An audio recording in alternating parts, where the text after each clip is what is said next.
आणि ज्याला मोक्षाला जायचंय त्याला मोहाला जवळ ठेवून चालणार नाही. श्रद्धेतून मोह नष्ट करावाच लागेल. मोह माझा कोणीही लागत नाही असं मोहाच्या प्रती निर्मळ व्हावं लागेल. मोह माझा नाही, मुक्त व्हायचंय, स्वतंत्र व्हायचं. कारण मोहाचंच मूळ बंधन आहे. आणि बंधन आहे तर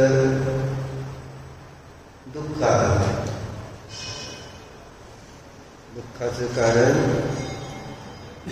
बंधन. कारण बंधन चार होतो पराधीनता, दुसऱ्यावर विसरून राहणे. बंधनाचा अर्थ असा आहे मग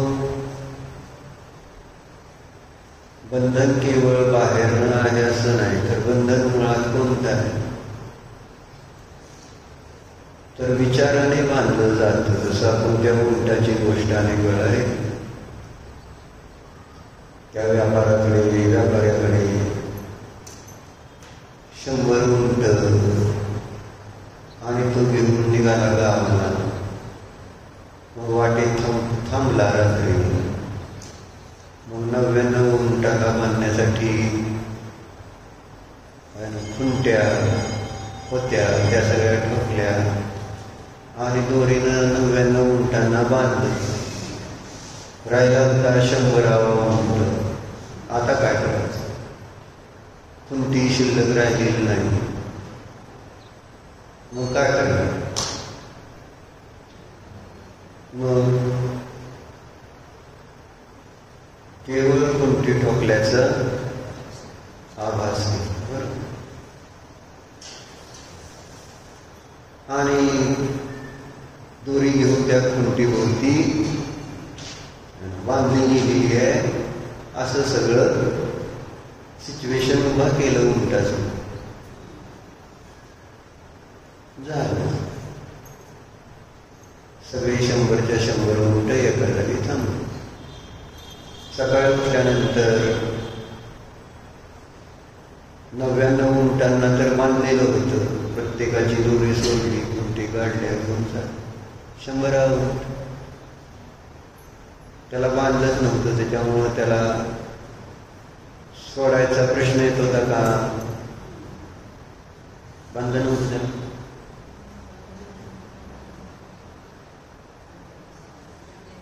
तो 100 उंट जागचा हालतो का?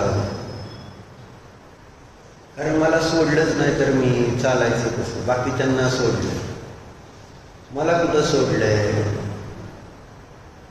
असा त्या उंटाचा झालेला भ्रम होता.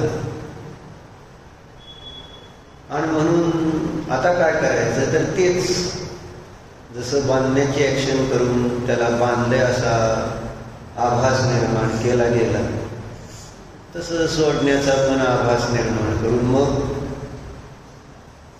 त्याला सोडलं गेलं आणि मग तो चालायला लागला.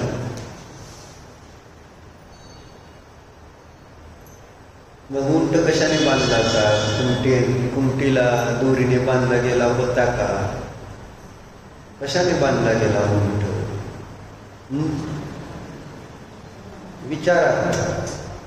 विचारानं त्याने स्वतःला मी बांधलं, बस, बाकी काय नसतं. आपण सगळे तेच उंटा, 100 उंट.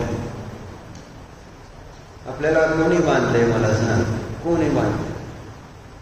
आपण किती वेळा त्या जनकराजाची गोष्ट ऐकली, ज्याच्याकडे तो शेळी आलेला आहे आणि म्हणतो मला तर संसार सोडायचा आहे, पण संसार मला सोडेना असं म्हणतो. मग तिथं जनकराजाने काय केलं? खांबाला मिठी मारली नाही का? आणि काय म्हणायला लागला? खांब मला सोडेना. बरोबर. शेळी काय म्हणतो? जनकराजा एवढा हुशार आणि खांबाला स्वतः धरलंय आणि काय म्हणतोय? खांब मला सोडत नाही. मग खांबाने जनकराजाला पकडले का जनकराजाने खांबाला पकडलेलं आहे? कोणी कोणाला पकडले? डॉक्टर कोणी पकडले? तुम्ही निलिमा काकीला पकडले का निलिमा काकीने तुम्हाला पकडले? ती सांगा. कोणी पकडले? कोणी पकडले का नाही? नाही म्हटलं तरी पंचायत आहे, पकडले म्हटलं तरी पंचायत. आपण कल्पना केली, आपणच स्वतःला बांधून घेतलेलं असतं. जर त्यांनी आपल्याला पकडलं असतं तर आपल्याला सोडलंच नसतं ना कधी. आपण त्यांच्यापासून सुटलोच नसतो ना कधी. पण मरण आपल्याला सोडवतच ना त्यांच्यापासून. त्यांचं मरण नाही तर आपलं मरण. काय करू शकतो त्यावेळेस? मरण आल्यानंतर जो तो आपल्या वाटेने जाणार गणित, साधं गणित आहे. म्हणजे सगळे आहेत स्वतंत्र स्वतंत्र, कोणी कोणाला धरलेलं नाही.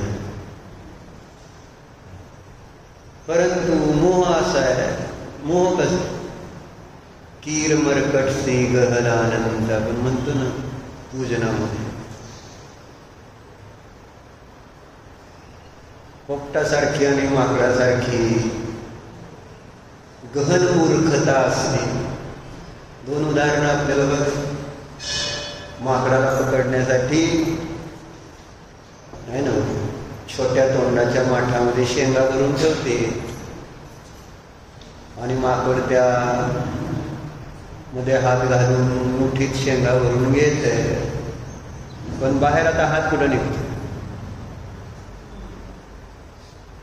आता मुठीत शेंगा आहे, त्याच्यामुळे मूठ अशी गोल झाल्यावर ती तोंड बारक आहे, जाताना सरळ गळतो.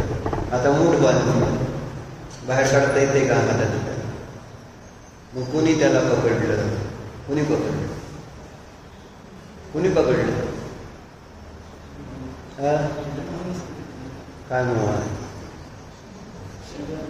हा म्हणजे शेंगाचा मोहच म्हटलं. इतकं सोपं आहे ना. पकडलंय, दुःखी आहे, त्रस्त आहे, त्याला वाटतंय आत कुणीतरी मला धरलंय का. कोण आहे त्या मटक्यामध्ये? कुणीच धरलेलं नाही, पकडलेलं नाही.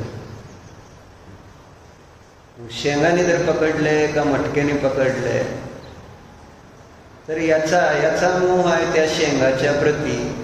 मोह सोडणं शेंगाचा आहे ना. शेंगा हातातनं सोडून दिल्या तर हात आपोआप बाहेर गेले नाही.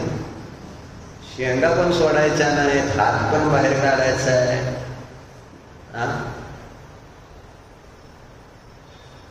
जमल का नाही? जमल का नाही? शेंगाच्या प्रती त्याला मोह सोडावाच लागणार आहे आणि मूठ ढिली करावीच लागणार आहे. तर तो स्वतंत्र आहे ना, राहणार आहे. नाहीतर मग माकड पकडणार आहे, त्याला पकडून येणार आहे. किती साध्या सोप्या पद्धतीने पकडलं गेलं आणि सगळ्या जवळ आहे ना. त्यांना पण माहिती आहे, माकडं असू दे नाही तर पोपट असू दे, सगळ्यांजवळ मोह आहे, भय आहे. त्यामुळं पकडण्याची सिस्टीम आपल्याला सगळ्यांनी पकडले, त्याच्यामुळंच पकडले. आपल्यातल्या दोषामुळं आपण या संसारामध्ये बांधले गेलेलो असतो. पोपटाला पण पकडलंय तसंच ना. झाडाला एक नळी पोकळ अडकवली, त्याच्यावर पोपट येऊन बसला, नळी फिरते गोल, पोपट उलटा होतो. उलटा झाल्यावर पोपटाला आता ती नळी सोडून उडून जाता येते का नाही? पण पोपटाचं काय झालं? भ्रम. नळी सोडली तर मी खाली जमिनीवर पडेल आणि मरेल. पडणार का नाही आणि मरणार का पोपट? आणि तो नळी तो घट्ट पकडून ठेवतो, सोडत नाही. पोपटाला उडता येतंय का नाही? मग सोडलं तर बिघडतंय. तुम्हाला उडता येते का नाही?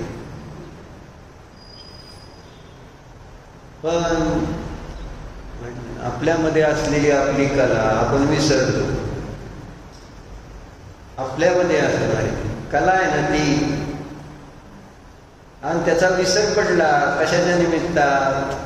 पर्याय मोडतात. शरीरामधला मोह, कुटुंब परिवारातला मोह, घरदार पैसा अडक्याचा मोह, आणि त्यामुळं त्याला इतकं घट्ट पकडून धरतो हा की जर हे सोडलं तर मी संपणार काय? मान्यता काय? ते सुटल्यानंतर आपण संपतो का मला सांग?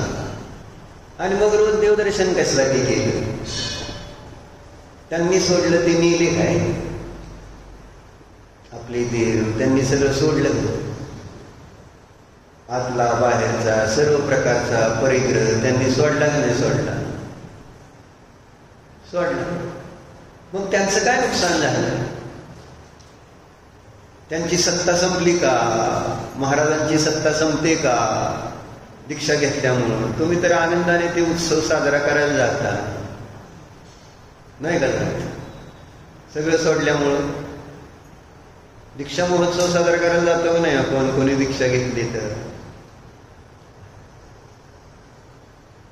मग त्यांनी सोडलं तर त्यांना काय झालं नाही? उलट काय झालं?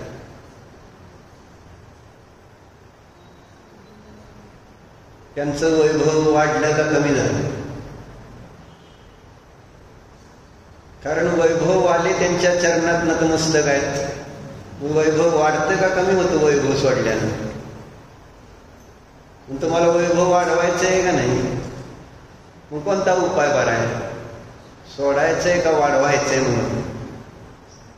म्हणून एक लेख आलाय, इच्छा इच्छा इच्छा. काय ते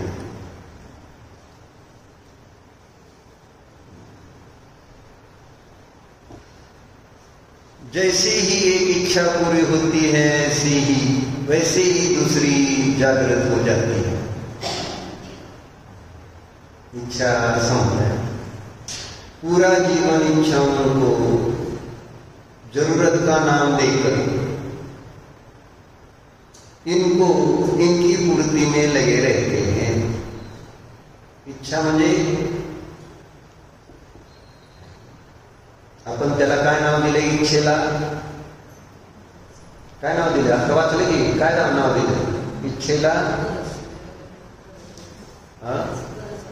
गरज, जरूरत, म्हणजे त्याची गरज आहे, त्याला इच्छा मानत नाही आपण. अनेक गोष्टींची आपण इच्छा करतो जेव्हा तेव्हा त्याला आपली गरज आहे अशा पद्धतीने त्या इच्छेचं स्वरूप बदलून टाकलं. गरज काय? त्याच्याशिवाय नाही काही चर्चा चालली नाही आपलं, विसरू नका. गरज कशाची नाही हे तर देवदर्शन आणि गुरुदर्शन करून समजायला पाहिजे ना, शास्त्र स्वाध्याय करून. गरज कशाची नाही म्हणून म्हटलं 2015ला बहुधा शिबिर घेतलं होतं, ध्यान शिबिर इंदोरला. त्यामध्ये इंदोर मध्य प्रदेशचे एक डॉक्टर होते, डॉक्टर जे अमेरिकेला स्थायिक झाले होते. त्यांनी पण ध्यान शिबिरामध्ये भाग घेतला होता. झालं 10 दिवस बसले. 10 दिवस झाल्यानंतर सगळ्यांचे अभिप्राय विचारले. मग हे अमेरिकेचे डॉक्टर पण उठले. बाकी काय म्हटलेलं मला कळलं नाही, पण मला एवढं कळलं म्हटले या 10 दिवसात की कमी परिग्रह असला तरी सुद्धा आपलं जीवन चांगल्या प्रकारे चालतं. मान चांगले हलवत आहे, परिग्रह कमी चालतंय, तुमचं चालतंय, आमचं नाही एवढंच माहिती आहे मला. काय विशाल, परिग्रह कमी असलं तर चालतंय का नाही चालत? पण आपल्याला चालतंय का? की देवाला चालतंय, गुरुला चालतंय आहे ना. ज्यांना कमी करायचं त्यांना सगळ्याला चालतंय, मला नाही चालत. दुसऱ्याचा लोभ माझा लोभ, माझ्या लोभाला लोभ मानतो का? दुसऱ्याचा क्रोध माझा क्रोध आहे का? दुसऱ्याचा मान माझा मान असतो. दुसऱ्याने तीच गोष्ट केली तर चुकीची आहे आणि तीच मी केली तर बरोबर आहे. संसारामध्ये काय विशाल अभिजित मधुर मिलन टाकते तर मी का नाही टाकायचं मग? आणि त्याची 2 दुकानं आहेत तर माझी पण 2 दुकानं. दीपकनं एक नवीन हॉस्पिटल टाकलं इकडचं दुकान, मग माझं काम आहे. म्हणून आता बाहुबलीबाई, विरूबाई 2 दुकानं, डॉक्टरांचे पण 2 दवाखाने. म्हणजे सुटी नाही, सगळ्यांना 2-2 पाहिजेत. एकावर भागणच दिसते. बायका 2 का करत नाही असं मला प्रश्न होतो.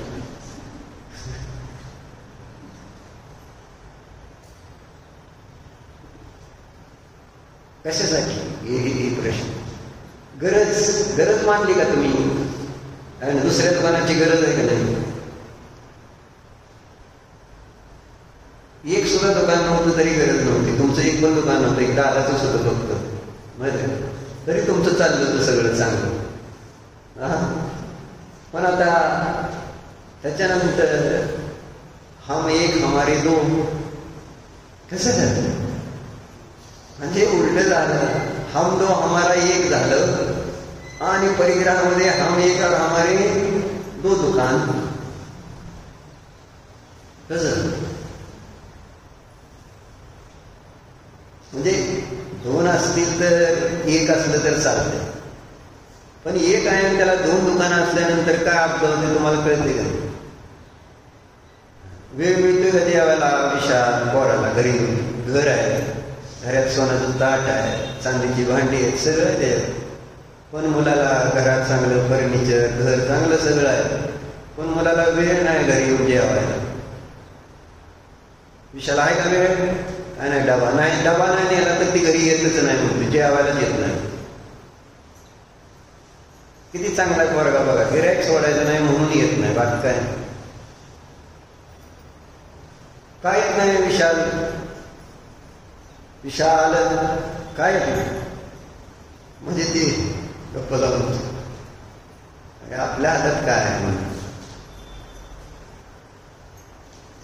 खवळतो का तू कधी? अरे जावं जेवायला, राहू दे दुकान बंद राहिलं, काय होत नाही, आपलं बरं आहे सगळं. जे आहे ते नाही, जे नाही त्याच्या पाठीमागे लागायचं, जे आहे ते नाही भोगायचं. वर्तमान कोणी जगतच नाही ना. वर्तमान किती जण जगतात सांगा. इथं शास्त्र आहे पण इंदोरला जा, इकडं जा, तिकडं जा, उन्हात आणा फिरायला जातो. आता तरी फिरून आलता मग तिकडं कुठं जाऊन आले नाही. मलेशिया नाही काय म्हणतो कुठे गेला तुम्ही? कुठं? मेघालय. मग सारखं मी आहे जाऊन आला त्याला. आता का जायचं होतं? उगाच आपलं आहे, आपल्याला बरं आहे सगळं आपलं, मग आपलं येऊ फिरून काय होतं त्याला. घरी सुनबाई आहेत का? जेवायच्या डॉक्टरचं काय केलं? जेवतील की त्यांचं काय राहते का? जेवला नाही डॉक्टर 4-5 दिवस? चांगलं जेवलो मला, अजून 8 दिवस गेले बरं होतं. चिंता त्यावेळेस करणार का बाबा काय यांचं जेवण? आणि आता म्हटलं तुम्हाला अम्मांकडे जावा, हो यांची जेवायची जबाबदारी आहे. बरोबर आहे, कोण नाही घरी असंच आहे. कारण काय म्हणजे आपल्याला म्हटलं तर आपण anywhere I can go anywhere, पण मला जायचं नाही म्हटलं तर सगळं सुनबाया असेल, कामाला माणसं असतील, सगळं असेल, मग मला नाही जायचं. बरोबर आहे सिमरन? माझी मर्जी, मी ठरवणार काय करायचं ज्या वेळेस पाहिजे तसं. आपला मोह ही मनोमनच आपण करतोय सगळं इच्छा, आणि त्या इच्छेला ज्यावेळेस आपल्या इच्छा त्यावेळेस त्याला गरज आहे. पण धर्माची इच्छा त्याला त्यावेळेस इच्छा, त्याला इच्छा म्हणून आहे ना, असं जास्त इच्छा करायची नसती. दुसऱ्याला सांगताना पण इच्छा पाप आहे म्हणून सांगतो, आणि माझी इच्छा ही गरज आहे, पुण्य आहे, अशी आपली भावना आहे म्हणून इथं दिलं. बघ काय म्हणलं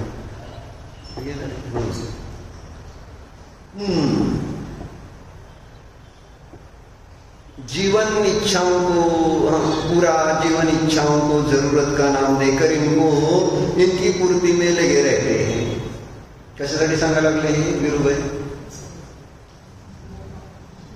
महाराजांजवळ काय नाही आहे परिग्रह असं सांगतो, त्याच्याशिवाय चालतं असं मला सांगतो.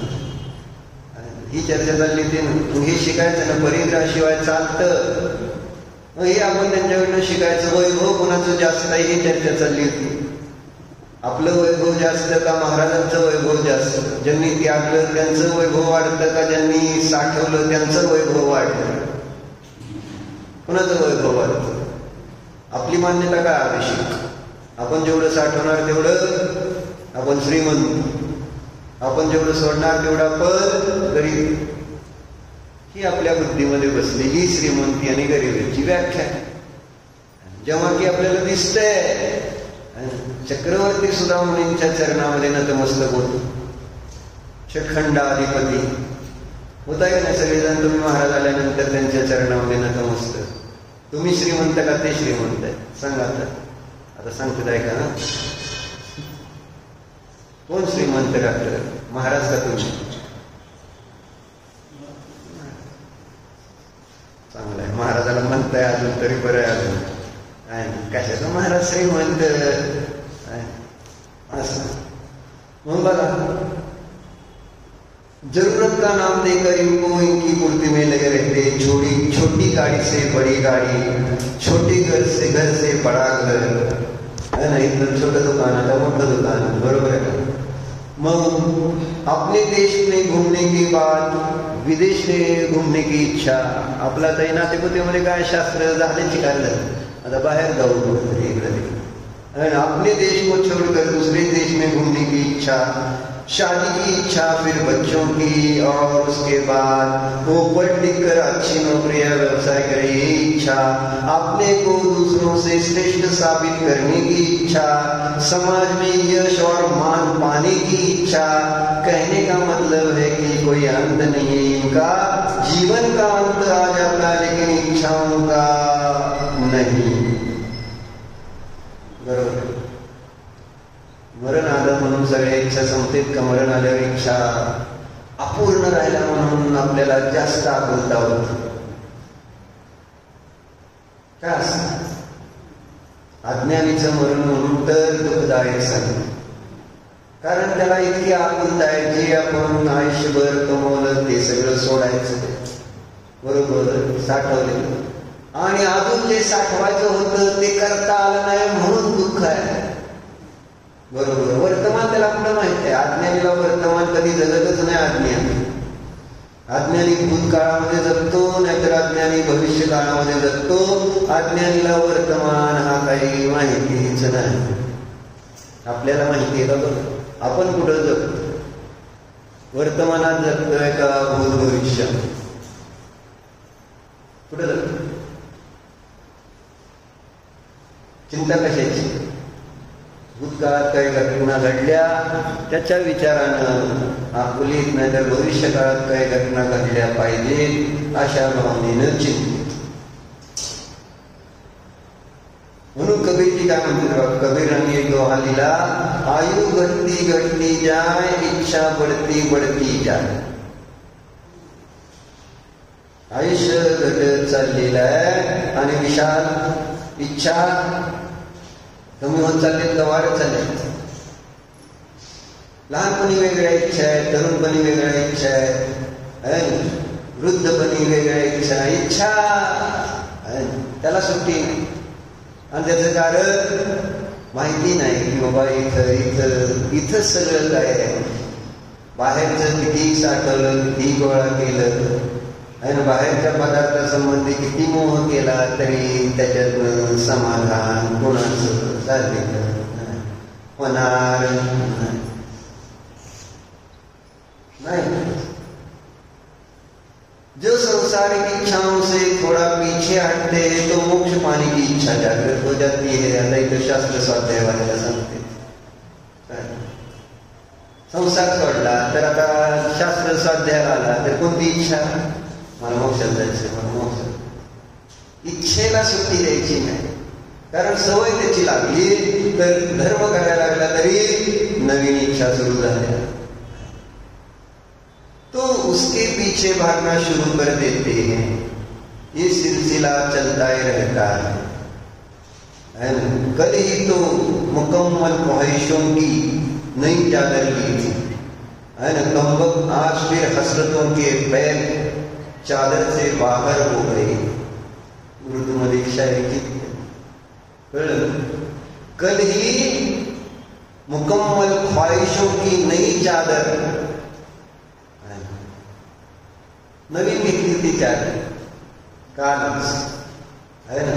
आता मला ही पुरेल म्हणून इच्छा जी आपण करतो त्याद्वारे आपण आहे ना संतुष्ट होऊ अशी भावना असते. पण काय बाजारात आपण एक आज मोबाईल घेतला आणि उद्या नवीन एक लॉन्च झालाय अभिषेक, काय होतं? काय होतं? आज घेतलेला जो चांगला भारीतलाच मोबाईल होता, लेटेस्टच मॉडेल होतं, पण दुसऱ्या दिवशी दुसरं मॉडेल आलं तर आहे या मॉडेलमध्ये संतुष्ट होतोय का? आहे बाबा चांगला आहे माझा. किंवा अजून 6 महिन्यांनी येणार आहे, जसं आयफोनवाले सांगते आता i16 येणार आहे, i16 Pro येणार आहे, अमुक तमुक. आणि मग आपण आत्ता घेतलेला असतो i15 किती आलाय का? 16 आलाय? सिमरन 16 आलाय काय? 16 Pro आता 17 येणार आहे काय? येणार आहे. म्हणजे हे सांगायचं आपण घेतलंय, पण आहे घेतलंय त्याच्यामध्ये आपण संतुष्ट होतो का? आपल्याला कळायचा अवकाश की ते नवीन येतोय आणि त्याच्यात उगच इकडं थोडं तिकडं थोडं काहीतरी कॅमेऱ्याचं थोडीशी लाईट इकडं तिकडं बदलायची आणि असं वाटतं फीचर बदलले. फीचर बरं, मग तुला काय त्याचा उपयोग काय त्या फीचर्सचा? म्हणजे मस्त किती फीचर्स बदलले श्रुती, तर फायदा काय आपल्याला त्याचा? का फायदा असतो फार का आपल्याला कुठंतरी? म्हणजे त्याचा कॅमेरा आता आजकाल सगळे सध्या हीच आहे ना, कॅमेरा भारी कॅमेरा, तुम्ही काय फोटोग्राफर आहे म्हणजे भारी कॅमेरा घेऊन तुम्हाला कुठे फोटो काढायला जायचं? आपला एक टाइमपास आहे, एक सामान्य फोटो किती वेळा कोणता बघतो आपण. तर उगाच कॅमेरा भारी आहे, अमुक भारी आहे, तमुक भारी आहे असं सांगायचं आणि आपण म्हणायचं हा भारी होती सेल्फी आला, बस पुढं बस एवढंच आहे.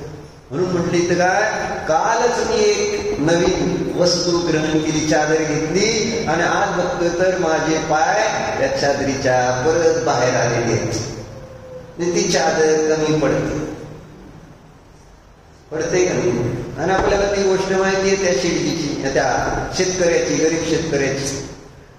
शेती नाही, काय नाही, दुःखी आहे. राजा म्हणला द्यायला शेती, सकाळपासून संध्याकाळ पळत आला. जेवढी जागा ते जिथून जाईल तिथं माघार येईल तेवढी जागा त्याला. किती पळाला शेतकरी, किती पळाला, सकाळपासून पळाला फक्त अजून थोडं मग पाणी पाहिजे या शेतीला म्हणून अजून थोडं पळाला. आणि परत काय ही काय होते, अट काय होती, माघारी यायचंय, माघारी जागे. आता माघारी यायचंय आणि टाइम मात्र सूर्यास्त व्हायचा आहे. पळतोय, धापा टाकत पळतोय. काय झालं, शेवटी धापा टाकते की नाही माणूस, म्हणून व्हेंटिलेटर लावायला लागेल आजकाल. बरोबर आहे, धाप लागते का नाही? पूर्वी व्हेंटिलेटर कोण लावत नव्हतं, पण आता 100% व्हेंटिलेटर लावल्याशिवाय मरतच नाही माणूस. आणि व्हेंटिलेटर लावल्यावरच मरतय ते. अजून धापा टाकत मरणार. सहजतेने श्वास सोडतो का? श्वास आपल्याला सोडला तरी आपण श्वासाला सोडायला तयार नाही, म्हणून ऑक्सिजनवर लावायचा, व्हेंटिलेटरवर लावायचा, सगळं जे काही करून तिथं ते राहील असं बघतो. परंतु काय राहते बघ, कम बख्ता फिर हसरतों के पैर चादर के से बाहर हो गई. रोजची इच्छा म्हणून इथं ते म्हणतात. काय म्हणले, कई सती परमात्मन मादृशान मोहमुग्ध. हे परमात्मा, आणि तुम्ही तुमचा सद्भाव असताना माझ्यासारखे मूर्ख, त्यांना मी कसं बघू, त्यांना नाही आवडत मोह.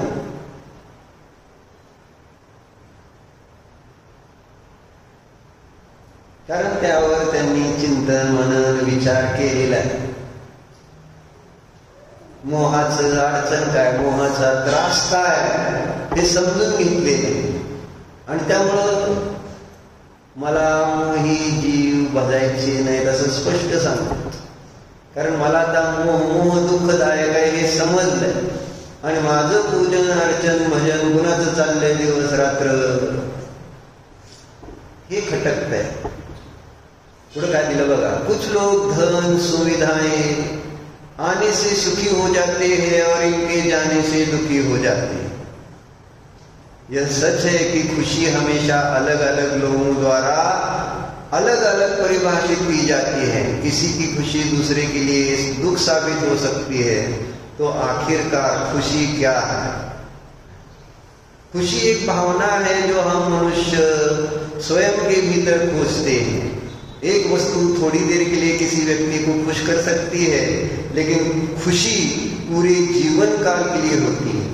यदि कोई ऐसा सोचता है कि पैसे से सुख को खरीद सकते हैं, तो वह खरीदी हुई खुशी सच्ची नहीं है. काय म्हणजे ज्यामुळे आपण काय करतो, खरेदी करायची चाललंय, जे भोग, विषय भोग घरात आणले त्याच्यामुळे काय, त्याच्याद्वारे का आणला आनंद, खुशी, अशी एक मान्यता आहे. पण इथं सांगते, पटतंय किती माहिती नाही. जसं येत जाईल तसं मला वाटतंय आनंद येत चाललाय माझ्यामध्ये, म्हणजे माझा आनंद वाढत चाललाय. पण येत नाही तसं सांगायचं. येतंय का बघा, आनंद येतो का त्रास वाढलेला असतो. जेवढा परिग्रह वाढलाय बघा, जेवढं मोठं आहे तेवढा त्रास. आता आम्ही मधुर मिलनचं बघतोय रोजच, आणि ते पण सांगतोय. छोटे छोटे आल्या ना, ट्रक असते का नाही मोठी वगैरे, आणि त्याची बारकी जी नंबर प्लेट असते ना, आणि दिसताना आपल्याला त्या ट्रकला लावल्यानंतर छोटी दिसते, पण दुकानात आणल्यानंतर, दुकानात घेताना कळतं किती मोठी असते. आता एवढं मोठं कार्य आलं म्हटल्यानंतर त्याला मेंटेनन्स एवढा मोठा राहणार आहे ना. आणि मग परत म्हणायचं सारखा खर्च आहे. अरे मग कोण मोठं कोण करायला सांगितलं? बसायचं ना निवांत. छोटं होतं, चांगलं होतं, सुखी होतो, पण छोट्यात मोठं मी घेतलंय ते मागून, मी रचना केली त्या मोठ्याची, आणि मग त्या मोठ्याचा कर्ज मोठा राहणार ना. आज इकडे काहीतरी होतंय कारण तिथे काहीतरी लाईटचा प्रॉब्लेम आहे, मग हे करा, ते बदला, ते करायचं, काय लय त्रास. सांगताना तर असा, पण करताना ती अगदी आनंदानं ते काम करा. ते झालं पाहिजे, महत्वाचं आहे ते.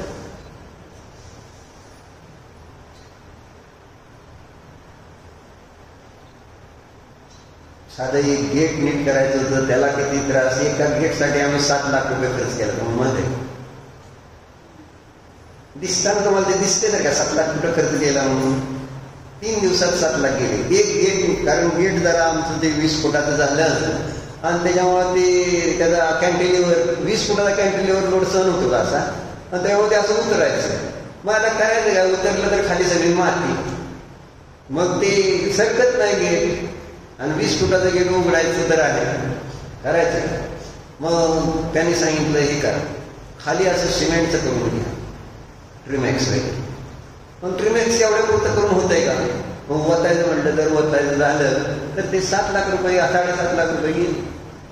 का तर गेट उघडण्यासाठी. आता बाकीचा नंतर विषय, पण सांगतंय काही गोष्ट सुरू केली, जेवढं मोठं तेवढं त्या ठिकाणी घर, जेवढं मोठं तेवढं मेंटेनन्स. फार्म हाऊसचा मेंटेनन्स आहे का चालतो नाही, कोण राहायचं कमी, पण त्याला स्वच्छतेला मात्र दिवस रात्र आपदायचं. किती आपण त्याचा भोग घेतो आणि त्याच्या स्वच्छतेसाठी किती वेळ जातो. मग हे सांगतो, जेवढं म्हटलं ना, बाहेरनं जेवढ्या वस्तू आपण आपल्या सुखासाठी आणलेल्या आहेत, सुख आलं का दुःख आणलेलं असतं हे आपण कधी विचारात घेत नाही. म्हणून इथे एक साधारण एक गोष्ट छान आलेली आहे, ती गोष्ट वाचतो आहे का. पैसे से सुख खरीद सकते हैं तो वह खरीदी हुई खुशी सच्ची नहीं है. इस साधारण कहानी से समझे सुखी रहने का सीधा तरीका. आओ कहानी सुनी. समजा वेळ, सुखी राहण्याचा सरळ सरळ उपाय साधा. एक आश्रम में संत महात्मा अपने शिष्य के साथ रहते थे. शीतल काका काय काय काय वाचतंय? एक आश्रमामध्ये एक महात्मा संत, गुरुकुल अशी पूर्वी होते, त्याच्यामध्ये शिष्य. एक दिवस काय झालं बघा, शिष्य आले आणि गुरुजीला म्हणू लागले की काही लोक काल आले होते आणि त्यांनी आपल्या आश्रमासाठी काय केले, एक गाय दान दिली है ना, म्हणजे तिथली व्यवस्थेसाठी गाय दान दिली. संत ने मुस्कुराते हुए कहा, यह तो अच्छा है, अब हमें रोज ताजा दूध पीने को तथा गौ माता की सेवा का सौभाग्य प्राप्त होगा. संत और शिष्य ने गाय के दूध का सेवन करने लगे. काय झालं, बरं वाटलं त्यांना. आली गाय, आल्यावर सगळ्याला बरं वाटतंय. मोनिका ताई चालल्यावर मात्र त्रास होतो, इथं असं सांगितलं नाही, तुम्ही जावा, मला माहित आहे, मला माहित आहे. हे इथं सांगते तो गायचं काय झालं ते.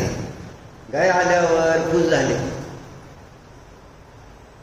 आता पुढं काय झालं, कुछ दिन बाद फिर शिष्य आया और संत से कहा कि जिस भक्त ने गाय दान में दी थी वह अपनी गाय पुनः वापस ले गया.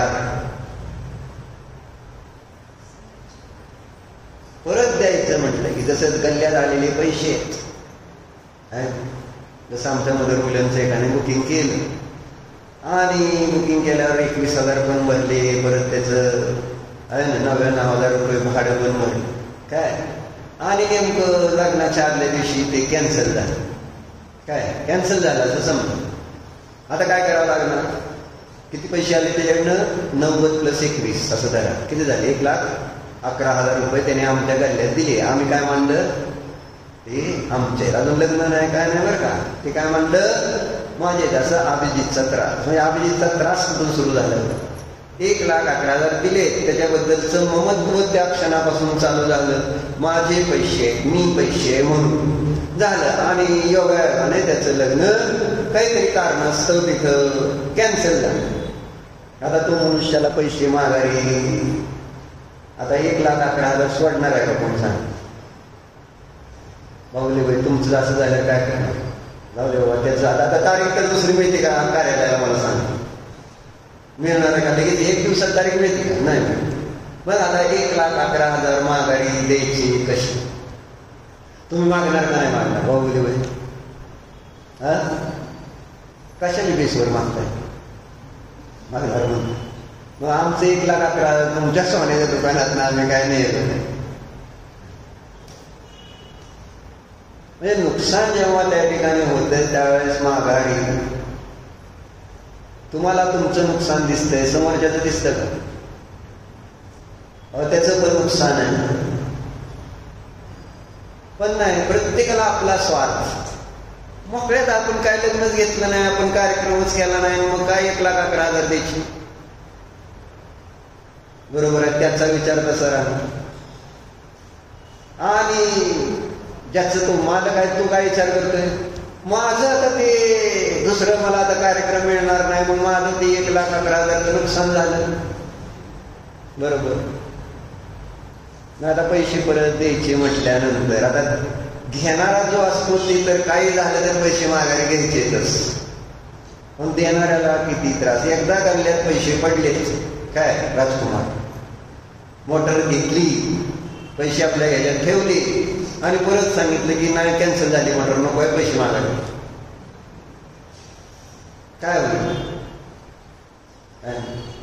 मस्त बसता लग्नाचा घेतला सोन्याचा तुमच्याकडे, झाला 25-50 लाख रुपयाचा झाला. आणि परत कोणतरी आलं, राव कॅन्सल झाले, तेवढं आमचे पैसे मागायचे. काय करणार विरुबाई?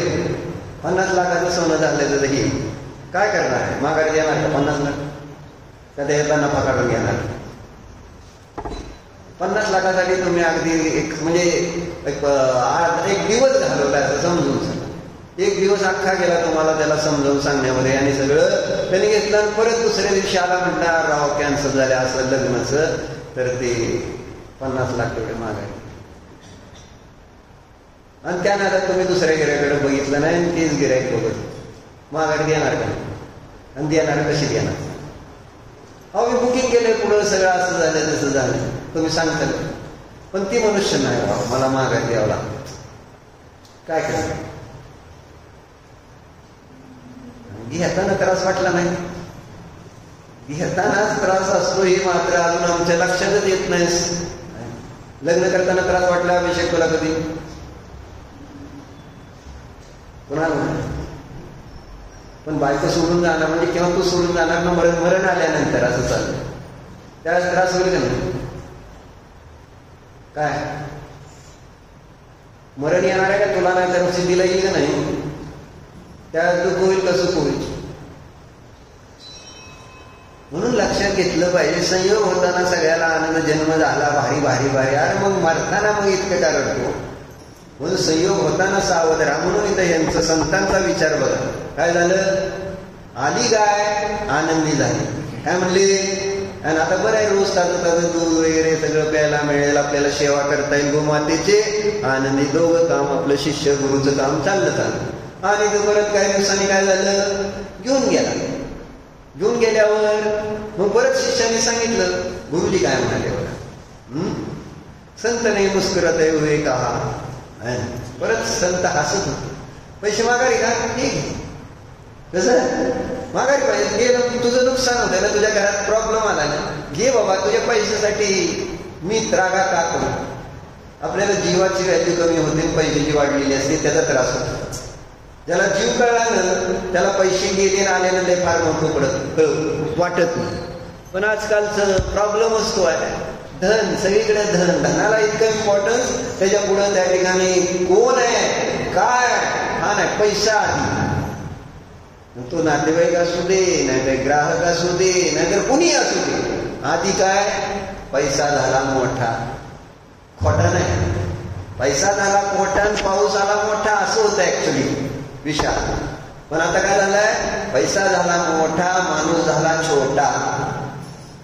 असं एक नवीन कविता रचलेला पाहिजे. अजून इतका पैसा, आई नाही, वडील नाही, भाऊ नाही, कोण नाही, धन मोठं. आणि त्या धनामुळं माझ्यामध्ये किती कशा उत्पन्न होतात. तुमच्याकडनं कोणी पैसे घेतले, तुम्हाला माघारी लवकर देईन. बघूले तुमच्याकडनं आज मी पैसे घेतले आणि तुम्हाला सांगितलं 5 दिवसात देतो, आणि पैसे काय देईना. 5 दिवसांनी फोन केला, बरं देतो, अजून नाही काम झालं. 6 गेले, 7 गेले, 8 गेले, 9 गेले, 10 गेले, 11, 12, आणि रोज फोन करताय तुम्ही. काय म्हणते, आणि रोज म्हणतोय ते देतो, उद्या देतो, उद्या देतो, उद्या नक्की, आत्ता देतो, थोड्या वेळ देतो, संध्याकाळी देतो, आहे ना, झाले काम होत आले, असं तुम्हाला सारखं सांगतो. आणि तुम्ही फोन करताय काय झालं, आणि ते तुमचा नातेवाईक आहे असं समजून जा. नातं महत्वाचं आहे का पैसा महत्वाचा? खरं सांगायचं, खोटं बोलायला पाप लागलं. नातं महत्वाचं आहे का पैसा महत्वाचा? आता पुढाऱ्याचं उत्तर द्या तुम्ही. म्हणजे ऍडजस्टमेंट करायचं दोन्हीचं.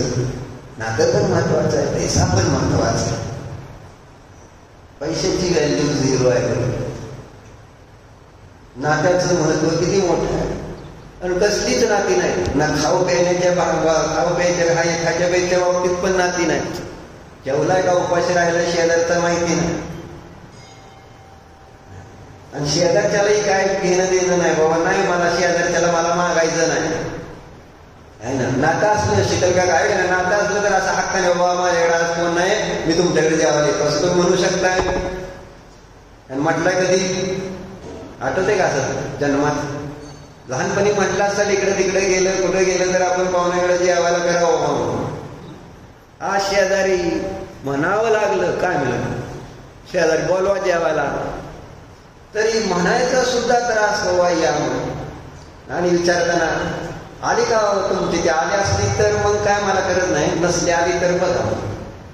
गावाला गेलेले असते बायका, कोणी डॉक्टरला बोलवलं जेवायला, बाबूले तुमचे मित्र आहेत का, आता निलिमा काकी नाहीत म्हटल्यानंतर, आणि तुमची मैत्रीण आली ना शास्त्राला येते, मला अभिजित म्हटलं, त्यांचं नाव घेत नाही, कुठे गेल्या, कोणते काय केले, अभिजित तुमची मैत्रीण कोण, इलू काकाची मिसेस, हा सुवर्ण काकी कुठे आहेत, आलेत का, नाही दिसते, सख्खी मैत्रीण आहे त्यांची. हा बरं, बोलवलं का सुवर्ण काकींची, नाही त्यांना माहित होतं नाही का, ते पण गावाला गेलं. आणि तुम्ही तर सांगितलं का मैत्रिणीला, हे मी चालले बाबा 4 दिवस, जे तेवढं डॉक्टरना द्या छान. हा काय नाही म्हटलं ना, इतकं इतकं इतकं घाणेरडं म्हटलं ना, म्हणजे आता जगणं मुश्किल आहे. कुणाला नको आहे, सगळ्याला आपलं आपलं पडलेलं आहे. कारण तेच शीतल काकाला म्हटलं, तुम्ही का म्हटलं नाही आम्हाला जेवायला द्या, का उद्या परत तुम्हाला बोलावं लागत ना, किंवा तुम्ही आला उद्या तर तुम्हाला खाऊ घालावं लागत. आणि आमच्याकडे काय खाऊ घालायला लागत, आम्ही नाही खाऊ घालू शकतो. कुणालाही खाऊ घालायचं ना. म्हणजे इतका जर परिणामामध्ये अशुद्धी असेल, आणि आम्ही शास्त्र ऐकतोय, काय शास्त्र चाललंय, म्हणजे काय होत झाले. शास्त्र ऐकणाऱ्यांची अशी विचारधारा आहे, न ऐकणाऱ्यांचं का असं. सगळे जीव समान आहेत, भगवान आहेत, मोठ्या मोठ्या गप्पा. आणि तशी आधार जेवलाय नाही री विचारायची पंचायत. आणि नुसतं मित्र आहे, निरूबाई तुमच्याबरोबर घेते ना डॉक्टर, तुम्ही बोलू लागते त्यांना, तिथं तर एकदम आनंद होतो. मला माहितीच नाही, एक नंबर. आणि डॉक्टर तर तुमच्याकडे आले का, विरू मी तुमच्याकडे आज येतो, तुझ्याकडे येतो बरं का जेवायला, आज तुम्हाला म्हणायला गेलं का नाही. आणि 5-7 दिवस निघले होते तुमचे, कुणाच्या घरी जाऊन 1 दिवस जेवलं असतं, 5 दिवस तुमच्या रिकामे झाले असते का नाही. तुम्ही तरी गेला का, तुमच्यात मान, मी कसं जाऊ, असं कसं जाऊ. अरे किती इझिनेस पाहिजे काय त्याच्यात असतं. आणि आले तर आनंद वाटतो का नाही, असं जर हात नाही. बायकांना नाही वाटत, पुरुषांना वाटतं. बायका असं पहिल्यांदा डोक्यावर असं त्रिशूल तयार होतं. पाहुणा म्हटलं की हा त्यांना त्रास आहे, हेच मला अजून अशी परिस्थिती. काय नाही. चला असू द्या, सांगायचं काय म्हणून मग असं बाकी काय नाही त्रास होतो ना. तर सांगायचं इथं झालं काय, मग चर्चा कुठपर्यंत आलती. आता तरी घेऊन गेला तरी संत ते गुरु परत हसतच होते. काय प्रॉब्लेम. आता विचार काय बघा, गुरु संत ने फिर मुस्कुराते हुए कहा कि अच्छा है, रोज रोज का गोबर उठाने की परेशानी खत्म हो गई. आली काय तर काय विचार केला, छान दूध खायला रोजचं ताजं गोमातेचं. गेली काय तर गेली, झंझट गेली. आपलं रोज शेण गाडा ते सगळं घाण काढा, कोण तसं आपल्याला वाटलं पाहिजे का नाही. आपलं परिग्रह कमी झाल्यानंतर त्रास किती आहे. जातानाच विषय कुठून निघाला होता, तुमच्या नातेवाईकांनी तुमचे पैसे दिले नाही तर तुम्हाला नातं तिथं महत्वाचं राहत नाही, तुम्हाला महत्व कशाचं राहणार आहे. आणि परत त्याला तुम्ही नाव काय, पैशाचं महत्व नाही पण त्यांनी वेळ जी दिलेली आहे त्या वेळेला दिली नाही म्हणून त्रास त्याचा नाही मला. पैसे आणि वेळेचं पण काय नाही आहे. आपल्याला पैशाची पण अडचण नाही आहे, पण अजून आपल्याला 5 दिवसांनी देतो म्हटल्यावर 10 दिवस ठीक आहे, नाही तुझी अडचण आहे, बरं राहू दे, तुझं झाल्यावर देतो का नाही माहित नाही, बरं नको देऊ. डोक्याला आपल्याला किती त्रास आहे. रोज आकुलता, रोज अशांती, रोज फोन, रोज मेसेज देणार का नाही, करणार का नाही. जोपर्यंत मी मरत नाही तोपर्यंत ते काम करत राहणार. आणि त्याचा माझं नातं तुटू दे, माणसाची माणुसकी संपू दे, पण पैसा मात्र जगला पाहिजे, राहिला पाहिजे. फार अवघड. म्हणजे म्हणजे ते संस्कारानं झालेला, गल्ल्यात आलेला पैसा परत काढून माघारी द्यायचा म्हटला तर व्यापाऱ्याचे अगदी हात. त्या म्हटलं ना ते श्रीनिक राजा जेव्हा त्या शेठजीच्या घरी लाकडं गोळा करत होता पुरातले, त्याच्या घरी गेला त्याला काय चांगलं देण्यासाठी. मग बायको म्हटली आता राजा आपल्या घरी आला, त्याचा मान सन्मान करा. आणि मग त्याने ते सगळं घरामधले 5 रत्न आणले आणि ते द्यायला लागले तर त्याचे सगळे हाताची बोटं सापासारखी झाली. राजाने हे बघितलं, हा काय चमत्कार, इतकं त्याला त्रास होत होता. ही आता आपल्याला द्यावं लागतंय सगळं, माझं एवढं कष्टाने साठवलेलं धन आणि असं द्यायचं, त्याची बोट सुद्धा सावायची. तिथं ती राजाने त्याची निंदा, राहू दे तुझं तुला. इतका शरीरामध्ये बदल होतो. कारण विचारात बदल झाल्यानंतर आचारात पण आणि शरीरात पण बदल होतो. कर्म न कर्म सगळं बदल. ठीक आहे, असं संपलेलं आहे गोष्ट. झालं काय मग आहे ना, काय झालं.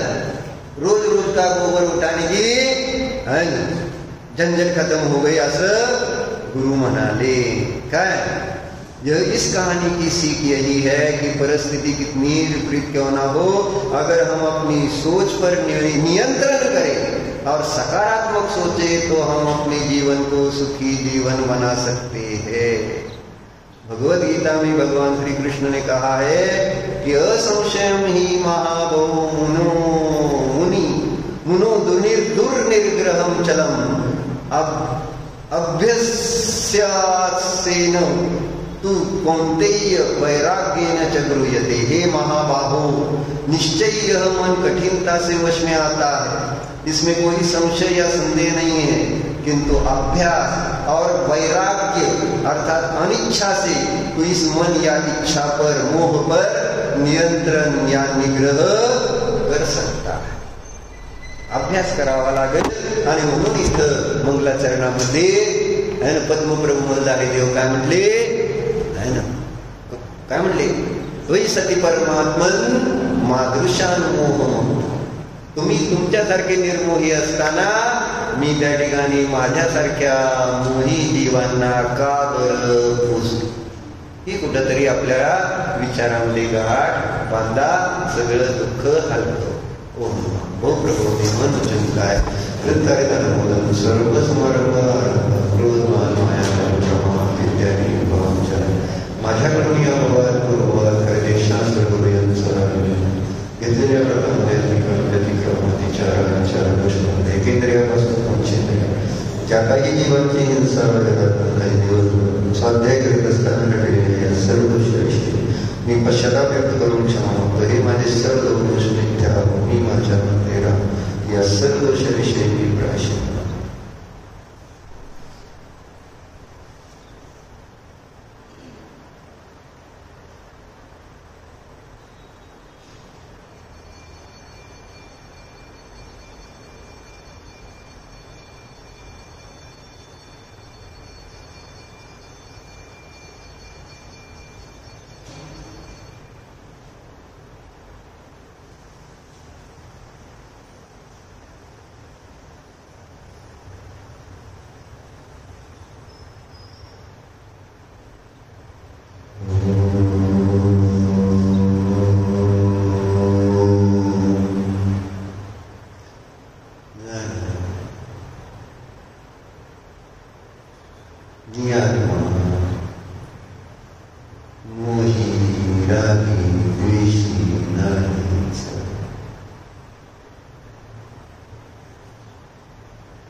सर्व गुणसंपन्न अनंत गुणसंपन्न आहे. मला परद्रव्याच्या परकणाची गरज इच्छा नाहीच. मी स्वतंत्र आहे, स्वाधीन आहे.